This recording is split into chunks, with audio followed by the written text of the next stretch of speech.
So we'll go ahead and get started. Welcome everyone to this panel. This is a workshop, so we're hoping that the later parts of it, after we go over some introductory information, will be interactive, and we'll talk about how, but we'd love for you to use the chat, and then when we get to it, we'll also use the raise hand feature, which will allow you to unmute yourself. And so we'll be able to actually have a bit of a conversation, which is what we're really looking forward to. So this is entitled Equity and Access. We're exploring the question of, does your classroom reflect the demographics in your prison? It's a question that we're interested in, and we see you are as well. So today I'm joined by my colleagues. I myself am Ruth Delaney. I'm a program manager with the Vera Institute of Justice. I'm joined by my colleagues Allan Wachendorfer and Kayla James, and of course all of you. So I see Deb Conrad got the jump on this, but to all of you who are in the room, please go ahead and put your name, state, college, agency, and the position that you hold there in the chat so we can get to know who's here, and make sure in that drop-down menu in the chat, select that everybody can see it rather than just the panelists. And Deb, just a tip, you sent that message just to the panelists, and we'd love for other folks to know where you're coming from as well. Great. All right. So today, we've got a couple of different goals. We're going to talk through the landscape of equity in second chance Pell programs, what we understand, what we're seeing in the field, and discuss strategies for equity analysis in post-secondary education programs in prison and in general. Our agenda today is to go over a brief framing of race, equity, and inclusion broadly in post-secondary education based on what we've learned from those that work in that sector of this very large field.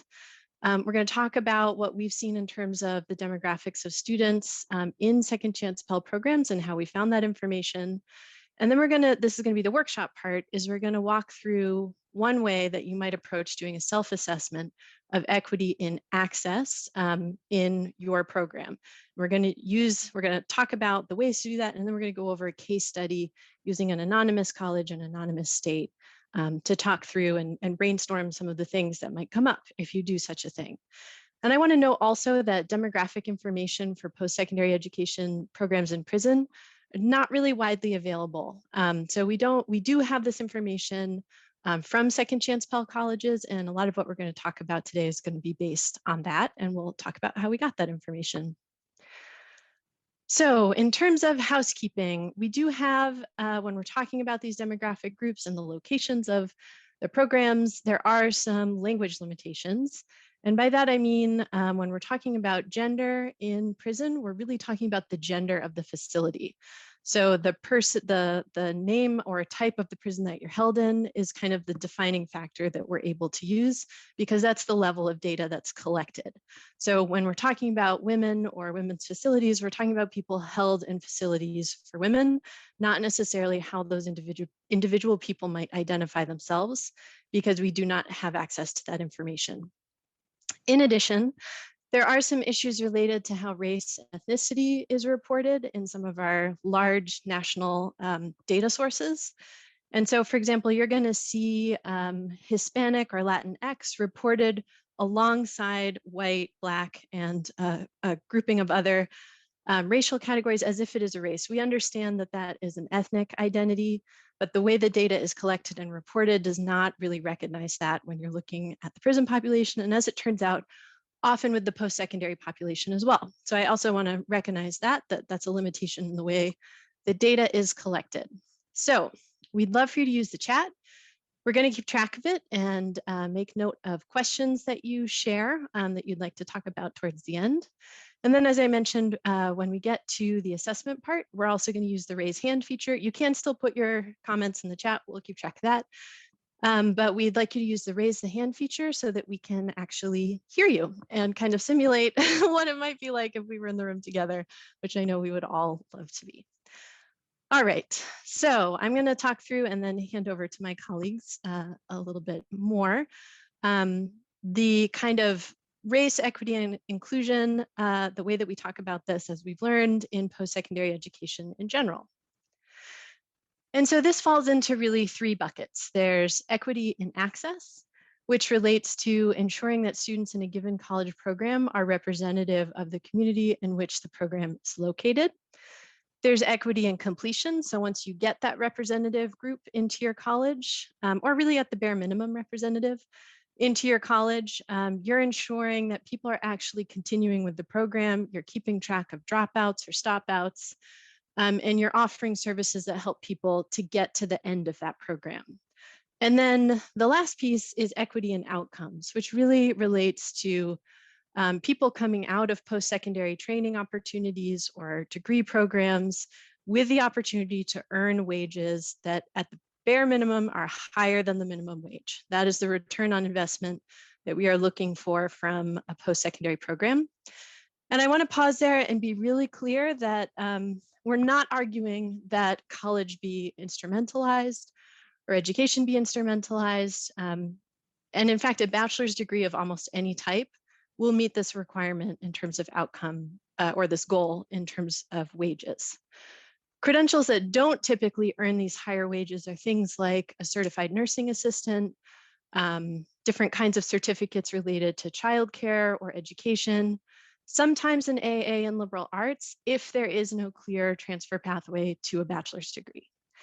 And so those are the kinds of things that we're talking about when we look at outcomes. And the general recommendation we've gotten from the field is to build your program backwards. So start thinking about the outcomes in terms of the types of opportunities that you want people to have an opportunity or have a chance to be employed in, and then work backwards looking at completions and then looking at access to try to make sure. So how this kind of shows up practically in post-secondary education programs is that we see, and this is something that I think a lot of you who work in Second Chance Pell are quite concerned about, is that students of color often have difficulties enrolling in post-secondary opportunities due to the very high paperwork burden related to completing the FAFSA. So that's an access barrier. In addition, when you get into that completion range, you have issues with pre-credit or developmental courses that really slow progress and they make people feel like they're repeating high school. And that can be a source of feelings of, disinterest and dropping out. Another one can be having a really unclear degree plan or not really being sure, not having a strong advisor that can help you understand how these credits fit together, which can give you a lot of credits that don't really add up to a credential. And when it comes to outcomes, one of the things that we see in the literature is that, and we don't know, again, all of this is related to post-secondary education generally. We don't have this research in relation to college and prison. But one of the things, like when it comes to outcomes, is that we see that students of color tend to concentrate more in low wage opportunity programs like that certified nursing opportunity assistant or the child care sector, while white students are overrepresented in high wage opportunity programs such as engineering, certificates in advanced manufacturing, or the medical and sciences fields. Gender also tends to overlay those things. So there are, differences in the way that people end up in the different types of programs that are available. And so that's another thing to pay attention to when we're talking about that equity and outcomes. And now I will hand it over to my colleague, Kayla, who's going to talk you through, oh, no, I'm not going to do that yet. Thank you, Allan. So the, the great news is, I talked through some of the challenges, but the great news is that there are a lot of people who are thinking about this, many of whom are probably already on your campus brainstorming really great ideas for how to work with students and get them into your programs, through your programs, and into high return kinds of opportunities afterwards. And these are an example, these are a series of examples of some of the ways that this gets done. So doing outreach into high schools, the whole guided pathways approach in community colleges into baccalaureate programs, really focusing on early career and academic advising that connects those ideas, and generally the idea of offering transparency about what kinds of opportunities any given credential track is going to open up to you. We've seen great work on the post-secondary side in prison and after prison related to peer support and mentoring, which is often helpful. There are ways to approach those developmental courses when you still need them. And I won't read everything on this list, but culturally responsive programming is another really important area that has been harder to get to, I think, in relation to, but not it can't be gotten to, but in relation to thinking about the actual texts and materials that you have on your syllabi, and whether they are interesting and representative of the people who you are teaching. Different ways of approaching pedagogy, making sure that you hire and promote faculty of color and give them opportunities as well. And then also, in addition to that career track, there's also undergraduate research opportunities, which I think if any of you participated in the STEM panel yesterday, I believe, we were here, or maybe it was Monday, but we were hearing a lot about that undergraduate research opportunity that they had put together at Princeton for people coming out and going into STEM fields. So that would be an example of that. So now I will hand it over to my colleague, Kayla, who's going to talk us through some of the information that we have gathered from our Second Chance Pell partners related to student demographics. Thanks, Ruth.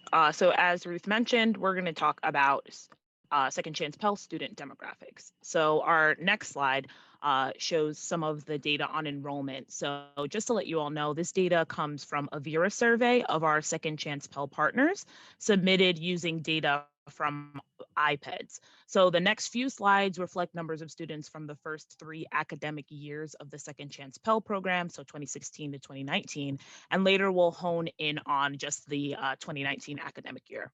So for enrollment, as you can see, enrollment has increased each academic year from the first 3 years of the Second Chance Pell program, with nearly 17,000 students enrolled through Second Chance Pell over the 3 academic years. Our next slide is on credentials offered. So across all of the Second Chance Pell colleges, 73 credentials were offered. 11 of those were bachelor's degrees, 29 were associate's degrees, and 33 were certificates or diplomas. The next slide is on credentials attained. So of those offered, how many credentials were completed amongst the students?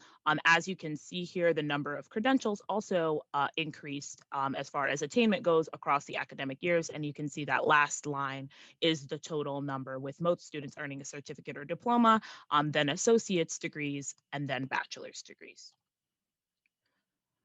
So these next slides will compare the demographics of the actual students in the Second Chance Pell program as compared to the US college population and the US prison population.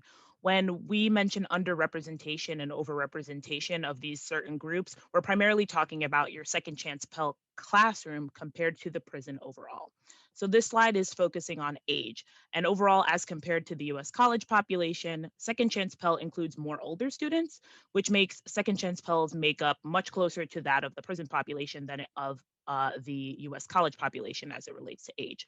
But the key takeaway on this slide is that people under 25 are underrepresented among Second Chance Pell students. And that goes back to what Ruth mentioned earlier, that we expect this is because of the paperwork burden that falls on dependent students, such as collecting parental information like their tax returns, which creates a significant barrier for those younger students in prison.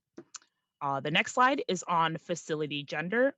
So again, this takes a look at gender, but a reminder here when we're talking about the Second Chance Pell students, this refers to the facilities where the students are housed. So that's either the men's facilities or the women's facilities. And this data shows that women are actually overrepresented in Second Chance Pell as compared to the US prison population on average. That's that 13% here as it relates to the 7%. However, we do know that there are some states where there's little to no post-secondary education for women. Many states only have one women's facility, which means if there's no post-secondary education there, you may miss the entire women population as it relates to getting education there. And then this next slide is about race ethnicity. So it's looking at the demographics of students disaggregated by race. So the categories that are listed here are white, Black, Latino or Hispanic, and other. So the key takeaways are that Black students are fairly well represented in Second Chance Pell classrooms as it relates to their presence in the prison population nationally. Latinx students and students that fall into a variety of other racial ethnic categories. So this would include Asian, Hawaiian or Pacific Islander, American Indian or Alaskan Native, those who identify as 2 or more races, folks that are foreign born or unknown, that's all that encompasses that other category. Those groups are underrepresented. And you'll also see here, of course, that white students are overrepresented. They make up 50% 12% of the second chance Pell students, which is 20% more than their representation in the prisons overall. They make up 30% of the incarcerated people. So I want to emphasize that these are totals over many jurisdictions. If the demographic data was actually evaluated at the local level, it may show different types of representation. But if you want to learn more about this information, this data is actually included in Vera's policy brief on the first 3 years of Second Chance Pell. So I can drop that link in the chat if you're interested in learning more. And that's it on the demographic information. So I'll pass it over to Allan for the next portion. Thanks. Thanks, Kayla. So next we want to walk through the first step of an equity in access self-assessment focused on race and ethnicity. So what would a race equity self-assessment include? So earlier we described many of the ways in which you can work towards achieving equity. And therefore a lot can go into an assessment of your program, but we want to walk you through a very simple starting point to look at access. So first and foremost, you want to find out the demographics of the students enrolled in your program, whether that be in a prison or a jail. Next, looking at what are the overall prison or jail system demographics of your state or locality. Look at your college. And then for context too, it's important just to look at what your state looks like overall.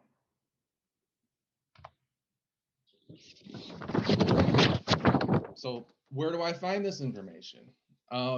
So in terms of colleges, one of the primary sources of information for demographic data and many other kinds of data really is the Integrated Post-Secondary Education Data System, commonly referred to as IPEDS.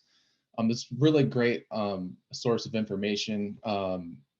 You can find that by Googling IPEDS and it'll actually come right up, but we'll also, we can make these slides available and it's linked here. And so you could just click right on the link and go to it. But so on that website, you can just type in your college in the top left corner and then your college's information comes up and there's all sorts of stuff about, income levels and price, cost of the college. And then there's different demographic data available there as well. The downside is it's not going to show the information that's available about your specific program in your that's in a prison system. For that, you're going to have to go to your institutional research department. If you're administering financial aid, you may be able to go to your financial aid office and get some information from them as well. Or you may be collecting this already as you go through the admissions process. You may have access to that internal program data. As you enroll students, you're sort of collecting that at the front end. But in most cases, folks, you're going to have to go to your institutional research department. And how they'll be able to flag those students differently is in the institutional research department has those students that are in the prison system flagged as being at a satellite location. Just like if you had a different location than your central campus, those students would be flagged in the system differently. That would be true here as well.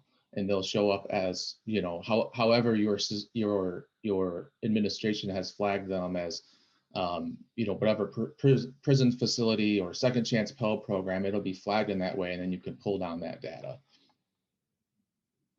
As far as prisons or jails go, really the Bureau of Justice Statistics National Prisoner Statistics Program is one of the best resources for this type of demographic information. They've been collecting this from corrections departments across the country for nearly 100 years. You can go, again, our friend Google can help get you there. If you just type in what I just said, it will come up. But again, it's linked here in these slides. When we share them, you'll be able to find it there as well. And you can find reports as recent as 2019 in there. And I don't think it'll be very long before you'll see 2020 data in there. But it's pretty up to date, and it gets down into different demographic groups based on race and ethnicity and by state. And there's also by gender as well. There's also annual reports that are released by your corrections agency. Now, this isn't always the case, but it is sometimes the case that you can find your Department of Corrections website online, and they'll have their annual reports listed there. Sometimes they're buried, sometimes they don't exist at all, but it's worth checking. Some correction systems are a lot more transparent and have that information readily available. And it gets sometimes a little more granular than that Bureau of Justice Statistics information. So it's worth checking on that as well. Vera's Incarceration Trends Project is another really good source of this type of information, particularly for the jail system. We do annual and actually more often than annual surveys of jails across the country. And it's a really comprehensive website where we have maps, sort of heat maps that you can compare county to county, how incarceration rates are looking compared to other counties. There are fact sheets that you can pull up on your state that compare jail and prison data for your state compared to the states that are surrounding you. It's a really, really great website. So I encourage people to use it. I can't take any credit for it. I did not create that, but I certainly want to brag about it a little bit because it really is a cool website. And then last but not least, the American Community Survey is the most common source for demographic information about our community. So this information is not quite as relevant to this conversation as that prison or jail data is, but it's still important to get a picture of what your state looks like. And if you haven't looked at what your state demographics look like compared to your prison system, you're going to be really shocked and see that it's that people of color are really overrepresented, unfortunately, in the prison system. So the American Community Survey is done on 1 and 5 year intervals in between our decennial census, so that we have pretty up-to-date information about that. A few considerations of some of these have been brought up.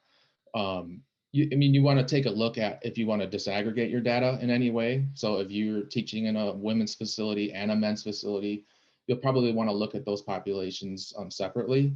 Or if you're in, say, a BOP and a state facility, you're going to want to compare your BOP group to the entire BOP system, whereas your state facility, you'll compare that to the entire state, things like that. This has been alluded to earlier, but just to highlight this fact that your prison program may enroll more students of color than your college campus. You may look around your classroom in the prison system and go, wow, it's a lot more diverse than it is on campus. But that's unfortunately because of the overrepresentation of people of color in the prison system itself. So you really want to look around and make sure that your classroom is looking more like the prison system rather than your college classroom or the state itself, which we'll get more into earlier. And then just a reminder once again that this data collection on race and ethnicity is imperfect and can be inconsistent across different data sources. Sometimes this can be overcome by finding data that uses the same definitions, even if those definitions are not ideal, like in our case with using jail or prison versus second chance Pell data for the Hispanic population. That may not be how people are identifying, but at least we know it's the same definition and we can compare those two. And then just one more reminder of this too, this is not anywhere near an in-depth equity analysis, but it can be a starting point for looking for places to dig deeper.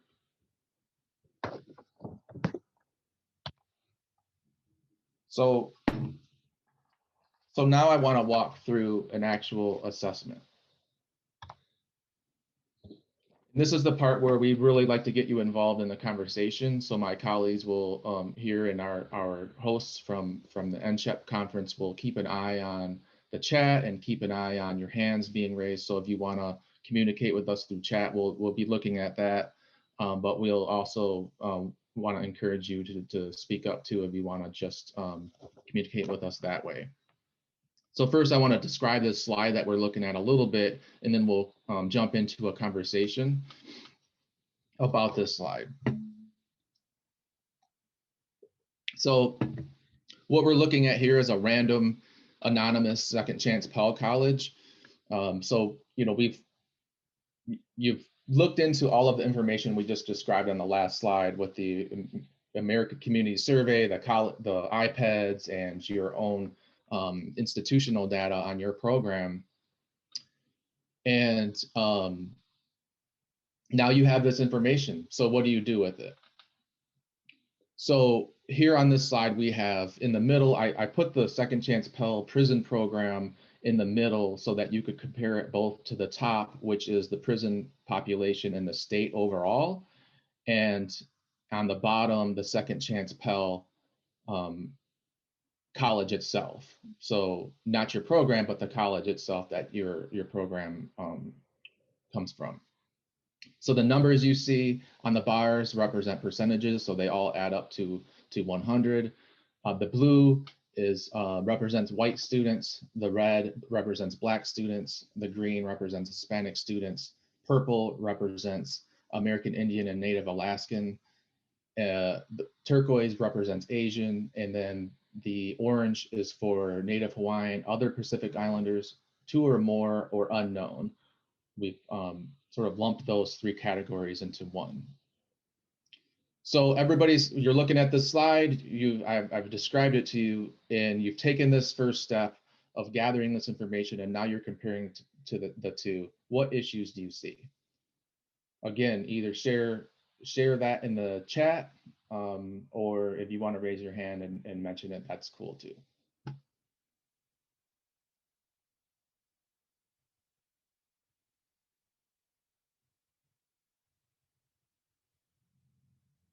So for example, yes, so white people are overrepresented in programs. Good observation. Anything else? Yeah, it does. It's more reflective of the campus and not the prison itself. So Brenda says, I would first ask if Second Chance Pell are in all prisons and if there is a difference between demographics and prisons. Yeah, so you're now, I think Brenda's talking about facility by facility, does it look different, which is very, very likely as well.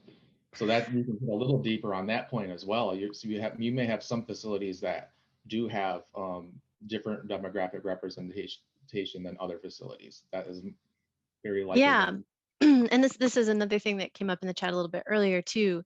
Those BJS figures, like what we're offering here is a very broad way of doing this, absolutely using kind of available published data.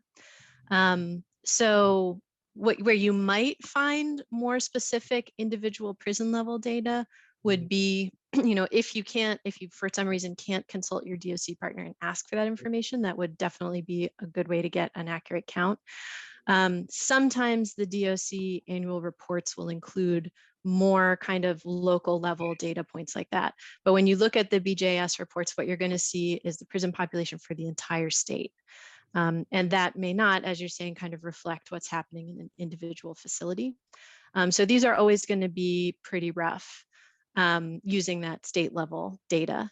Another thing to keep in mind with that as well is that the way that people get sorted when they come into the prison system and go to different facilities, I think maybe this is behind that question also, is like you may see people of color concentrated in one type of facility versus another.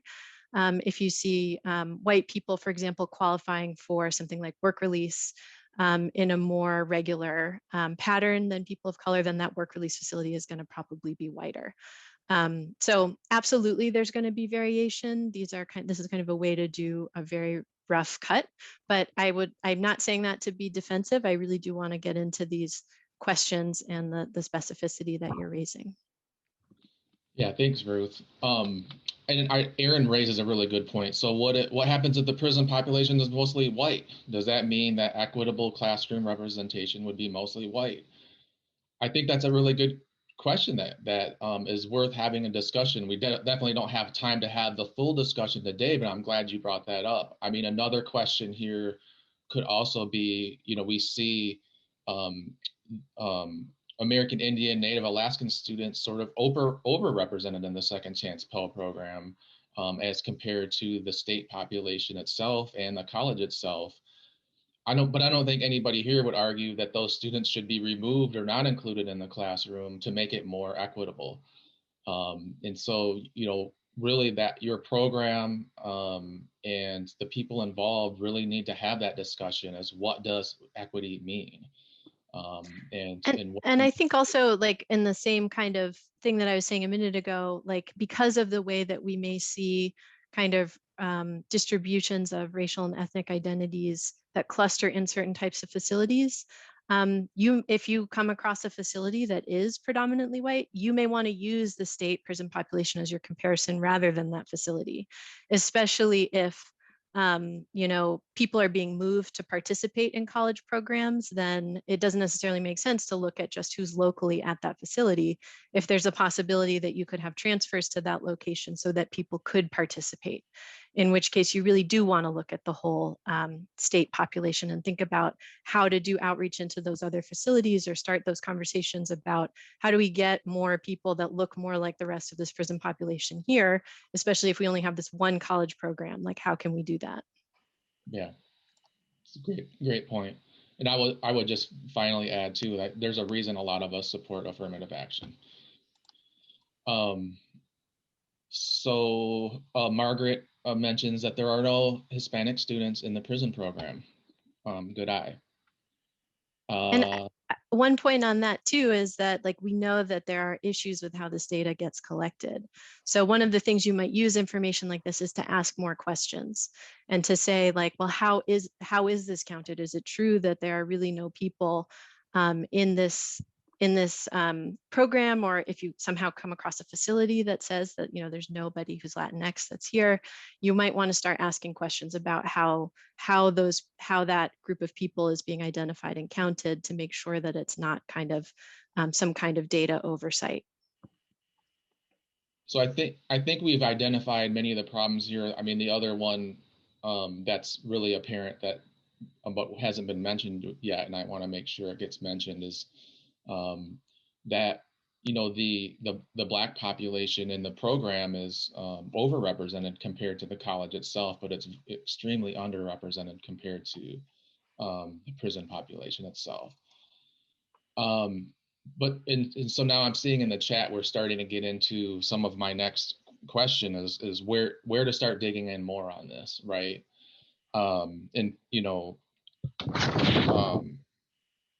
So why are these over or under representations occurring? Is it an access issue, recruitment issue, that kind of stuff? So assuming that these findings are all accurate, what are some strategies that you might consider to address these issues? Well, I kind of jumped ahead a little bit there, sorry. So one person already sort of answered that last question, where do you dig in a little deeper? And we have I think it's We've got a point here about defaulted student loans and a sense from a college program. I'm sorry, I can't see who put this comment in here for some reason, but that it looks like Black students have more defaulted loans than other students. And so, like, how maybe that's a reason that people aren't getting in. That's a really, really great point. And that's something that you can address. It's not impossible to get someone out of default. It just takes time. So thinking about how to start your recruitment effort maybe earlier, so that people who have defaulted loans can get through that process by the time they're ready to enroll. Or that you have an expectation that you're going to have some people who are interested now but not available for 6 or 9 months until they can really enroll. Another thing we'd really love to see DOC partners doing, if any of you are on the phone, is like thinking about these things when someone enters prison. Like there really isn't at this time much attention to putting someone's financial life in order at that moment. And so there are other things that pile up as well. Including, we've all read, I think, about child support being something that can kind of stack up and cause a lot of difficulties when people are leaving prison, but other things like credit card debt, other things just kind of can hang out there the whole time someone is in prison and has no means to pay. But we've really seen this come about with the student loan default. So we'd love to work with anybody who's interested in thinking about an intake procedure that would actually flag these things and help people get on top of them right at the beginning so that they don't trip people up later. So someone else here, I'm sorry that cuts the names off. It's not very helpful to tell me that all panelists and attendees receiving the message and not tell me the person's name. I think it's Laramie, but I apologize if I got that wrong. I wanted to highlight this one too, because it's a really good point. Students cannot have any Class A write-ups in order to participate in our program. Is there a racial discrepancy in disciplinary data? So this really gets into one of the points we wanted to make sure that came up about the DLC's role in all of this. And if your college requires, clean disciplinary record, or the DLC itself, more than likely it's going to be the DLC itself sort of screening out on that matter. There is definitely disproportionate impact on students of color in this regard. Kayla, would you like to add anything to that based on your work on our solitary confinement projects?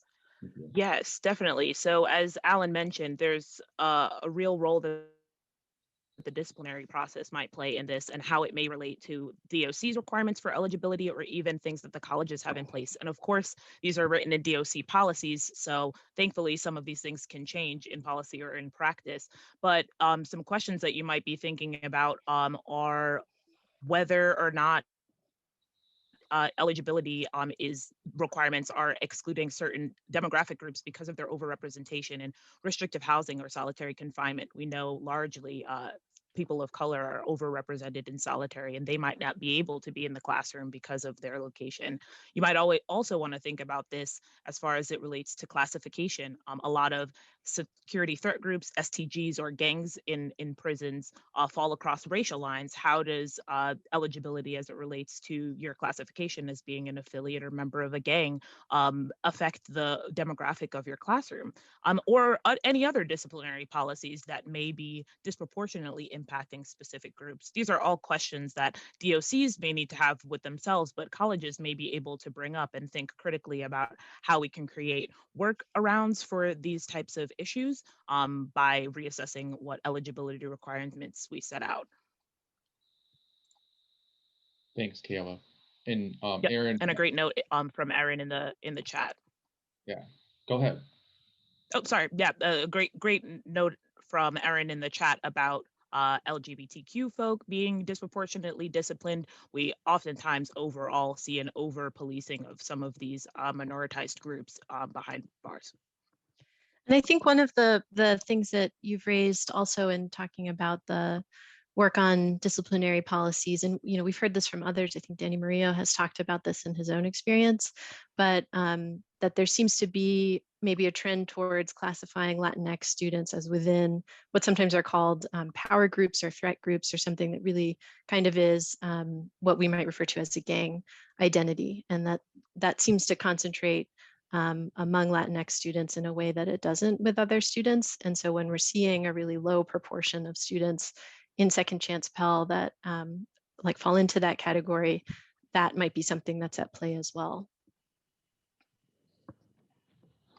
And I don't know if you mentioned this, Kayla, when you were talking about the DLCs. I'm sorry if I missed it, but I just wanted to make sure that it was said, the idea of incentivizing education as well, and how that has an impact on students in terms of, for sure, if people are choosing jobs over education, that kind of stuff can cause some of these inequalities.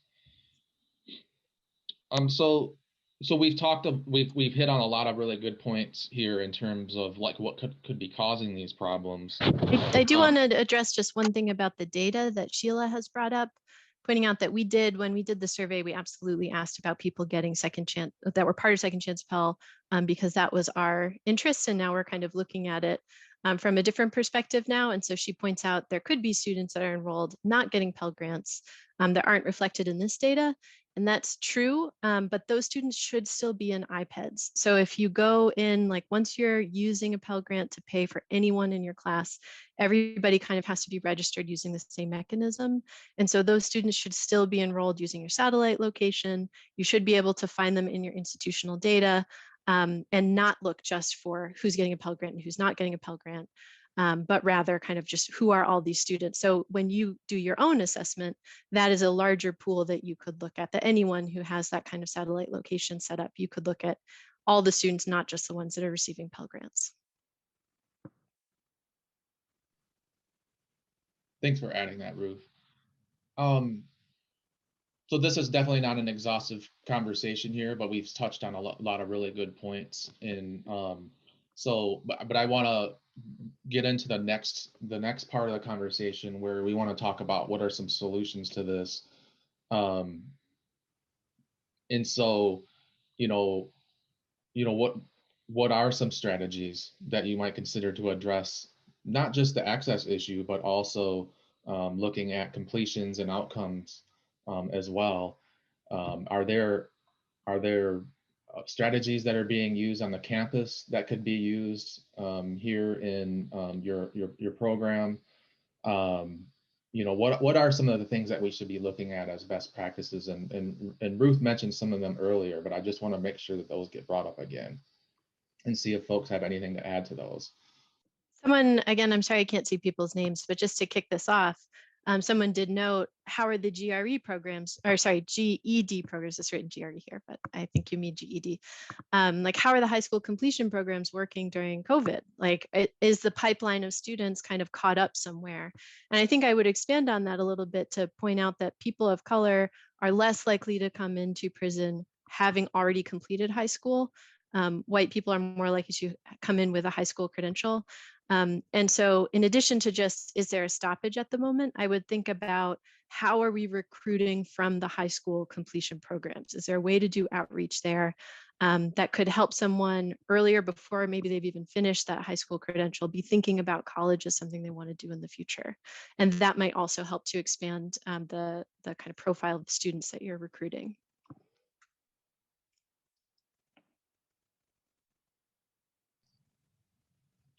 Thanks, Ruth. That was on my list of things to make sure got covered, and I was on the back side of the page.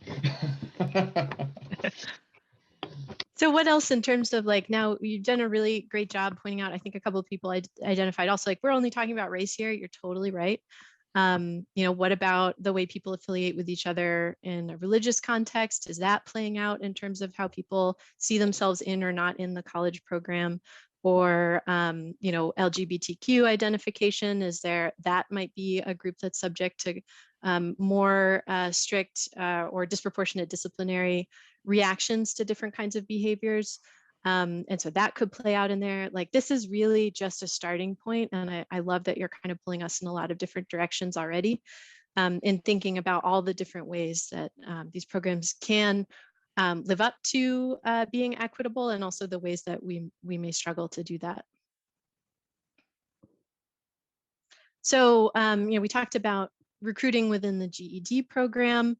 Another thing we've heard from some students is that it can really help. Prison is a highly racializing location. People can end up affiliating only with other people who kind of share their racial or ethnic identity, the same way I think someone was describing with religion. And so thinking about how to recruit within those kind of existing social networks can be a way to also expand who sees themselves as a college student and welcome in your program. So sometimes having someone who's willing to try it, do that outreach and figure out, and usually your DOC folks are going to know these sorts of things. Of how you can kind of get into that social group and say, you are who we're looking for, please come and join our college program. And sometimes having one or two people be that pioneer will help others to see that it's something for them as well.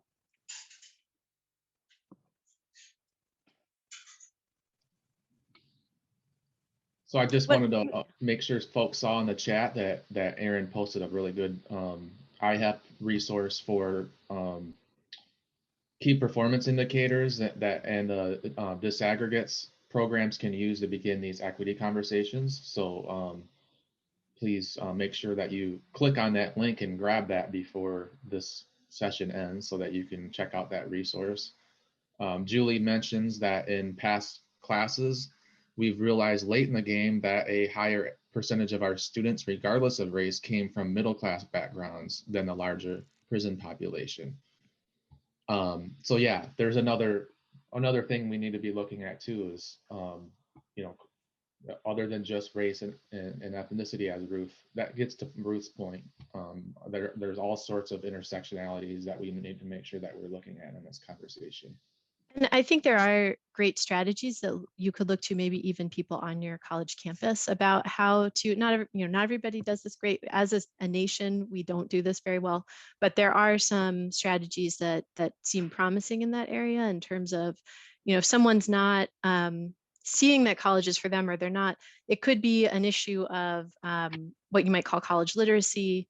So you might want to think about how you're explaining your program. What are the ways that you're kind of advertising it to people? Like if people who kind of already come from a background of other people who went to college fits right into their worldview. But other folks may not have that. They may think it's out of reach. They may think it's not for them. They may think, lots of different things. And so what your mission would be is to make sure that they understand it is for them, that you're there for them. And then to back that up, getting into that, like, how do you keep someone in your program through completion? You need those supports to help people get through the program, whether that's extra tutoring, really good academic advising, even if you have to only offer the courses that build to your degree. I know that, like, a student in prison is not typically choosing from thousands of courses on your college campus, but nonetheless, they do need to understand why they're taking this course versus another one, and how it all adds up together into a credential and ideally a career afterwards. So Alicia, I hope I'm saying your name right, brings up a really good question in the chat about programs having open houses or similar kinds of recruitment events. This gets to Ruth's point about, who's part of the recruitment team, right? If it's a lot of this stuff sometimes is happening through word of mouth or a particular DLC staff person.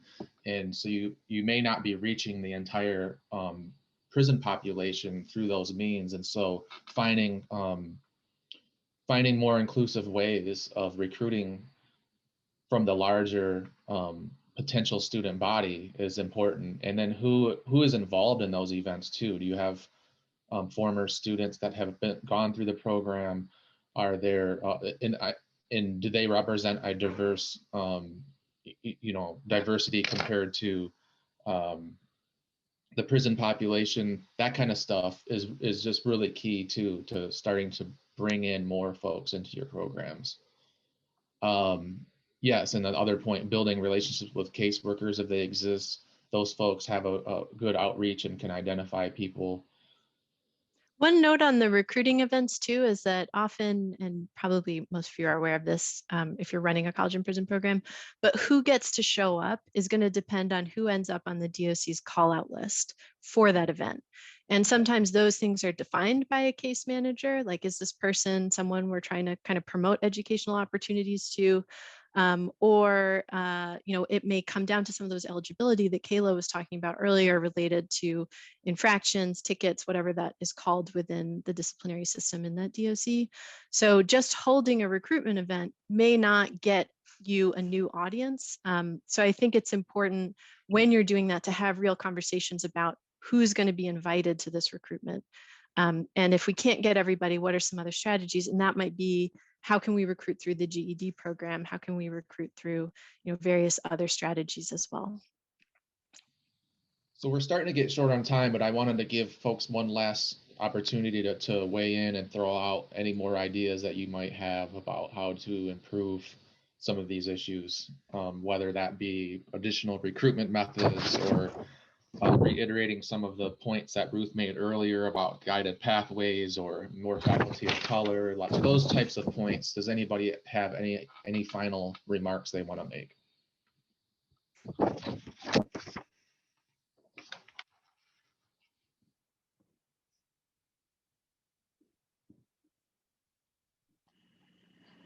Great.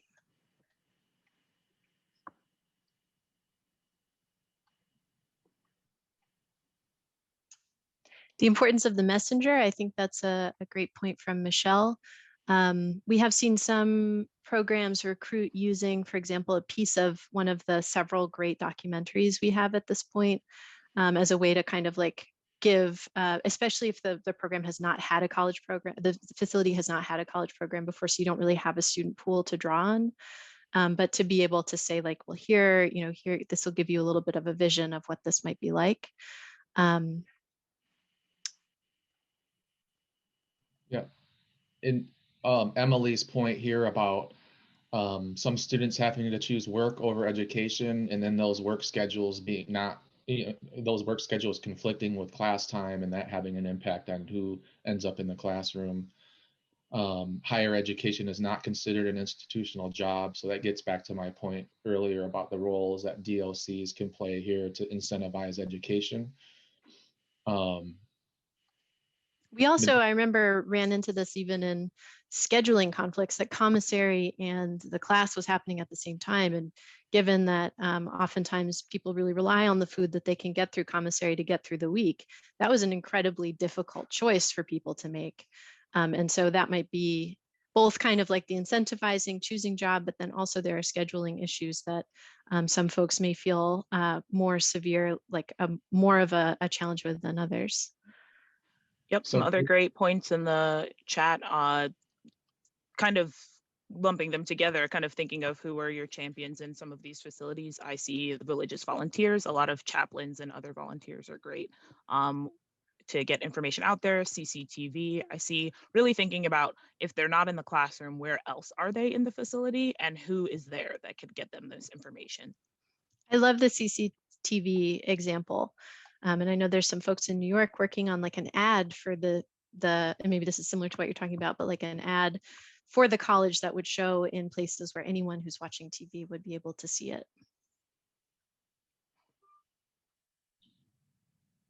The college behind bars, showing excerpts of that as a recruitment strategy. There's also another one that features Hudson Link, which is, the name is escaping me. But yeah, and then I think one puzzle we have not, a riddle we have not found the answer to think about also is, where is your prison located and where is your college located? And if you're in an extremely rural and white area, you may not have a large number of faculty of color to recruit to teach in your college and prison program. And so that representation in the classroom is going to be more or less challenging depending on kind of what the demographics of your community is and what your faculty on campus look like. And I would also note too, I have heard from some faculty of color in particular that it is a unique and heavy burden to go into a prison to teach as a person of color, very much so as a Black person, because you get treated differently at the gate. The white faculty member, it still often kind of has to go through a little bit of negotiation at that door to be able to bring all the materials in, but this often is ratcheted up for faculty of color. So as you recruit people, there's multiple dynamics to think about there in terms of, you want a classroom that's going to be inviting to your students of color, but you also don't want to kind of like put this extra burden on your faculty of color. And we don't have a great answer to that. And I would love to work on that with any of you who are interested in doing so. Okay, so we're just about out of time, so I'll have to move us forward through to the end. I want to be respectful of everybody's time. You probably have other meetings to get to or other great conference workshops to get to. So just wanted to announce to everybody that this year Vera is launching a race, equity, and inclusion initiative within this across the Second Chance Pell sites, and we plan to work with 3 to 4 states and do an analysis, pilot strategies, and monitor those strategies. We'll be able to provide technical assistance around that. But we key to all of that is partnering with higher education experts in race, equity, and inclusion in higher education. Bringing those folks in at the very beginning of this project and working together to address this issue is a key part of our strategy with this project. And our goal is that this will develop more strategies that programs can use. As Second Chance Pell now has doubled, and Pell reinstatement is a couple years down the road. And of course, there are non-Pell funded programs that are out there as well that can use everybody out there can use these strategies. And that's our goal, is to just to build on that body of work. And we'd love to have folks that are interested in participating in this project reach out to us. So that's that. And so as we've been having these conversations, we've come across some good resources and been recommended a few resources and wanted to share those with you. But in these last few minutes here too, we'd love, if you know of something, or if you found something very helpful that's a resource that's not listed here, please throw that in the chat, because we definitely don't know about everything that's out there, and you may have something that we don't know about, and we'd love to hear about it and share that with everyone here. Yes, someone has already pointed us to another resource, Ben Simon's work, which I'm not sure that we have come across yet, so we'll definitely be looking into that.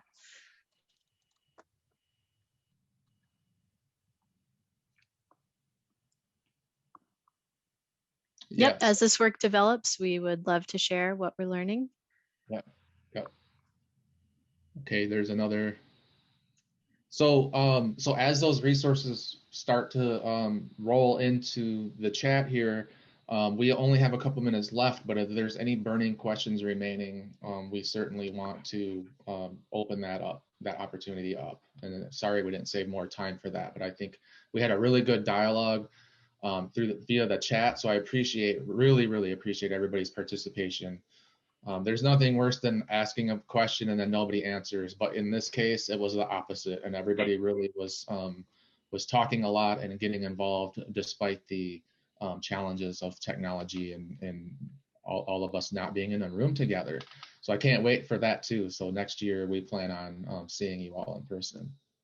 I know, we miss you.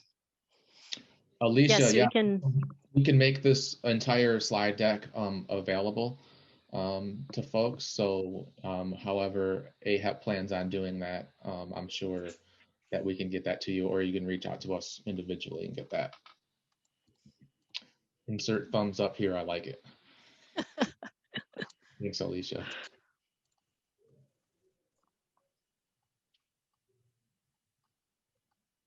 Okay. All right. Any final thoughts from either of my colleagues here, or I'm all set?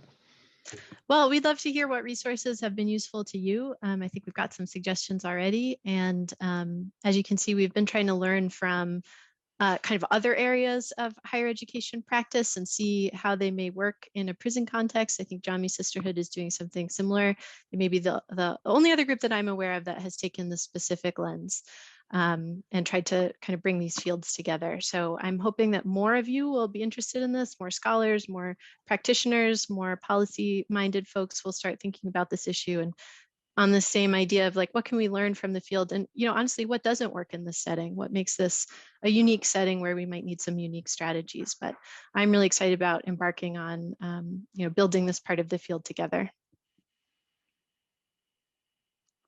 Yep, and we know the larger conversation is happening, and we want to connect folks together. So if there's any folks that you feel are being left out of this conversation that are doing some great work, feel free to share them with us. And hopefully, though this is kind of just a taste of the large undertaking of REI in college and prison work, we know there's a lot to learn from what's already happening in the field, and hopefully we can connect those dots for one another.